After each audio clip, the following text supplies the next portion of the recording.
ọgbọ́n kan ṣáà ló fi fẹ́ kínní o tún fẹ́ yàwó lé yẹn o tún ti fẹ́ yàwó lé yẹn possibility kò yìí tún fẹ́ mi wá ní mind. I would like to introduce to you your new wife. Oh, sorry, my new wife. Ẹ dákun, kí ni ń wí? Ṣé àwọn àtàdúró yìí? Especially èmi kiri burúkú tí mo dúró yìí, ìyálé la jẹ́ sí ẹ̀. Màláìkà káì màláìkà. Mi ò ní gbé èmi lórúkọ o, anybody tí àyìnbá wà lọ́dọ̀ ẹ̀, wọ́n máa ka yín mọ́ bẹ̀. Pẹ̀lú ariwo dé náà ń gbọ́ lójoojúmọ́ yìí, yóò ti yọ bí 50 years kóònù tó lò láyé o. Ẹ má jẹ́ kó ṣiṣẹ́. Irọ́ kò ṣe pé jẹ́ ọ́fíìsì o. Senior M, àwọn ọlọ́lẹ̀sẹ̀ yìí. What exactly is the issue? Kí ló fẹ́ gangan? Mo wá kí ẹ ní. Ìyàwó kan gan tí mo ní wàhálà ẹ̀ ó ju 13 lọ. Ọ̀rọ̀ Ọlọ́run ṣe mú láyà ibi rèé gan. Ẹ bá rò pé ní wèrè.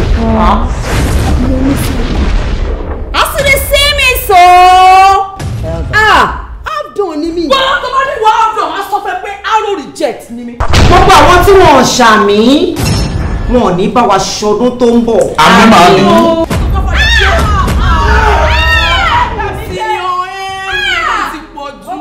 Tó bá jẹ́ pé àwọn màmá ló fẹ́ nígboro, tó bá jẹ́ pé àwọn sisi ọlọ́mọge, àwọn virgin wọ́n pọ̀. Can I have my keys? Ẹni tí bá ká ìdè mọ́ lábẹ́, pé yàrá ẹ̀ làyìndé ti fẹ́ bọ́ta ní ibi báyìí, máa pa onítọ̀hún. Ẹni tí ò bá wọ̀ fún ló máa kẹ́rù ẹ̀ tó máa jáde nílé. Torí mi sì máa fẹ́ yàwó sí.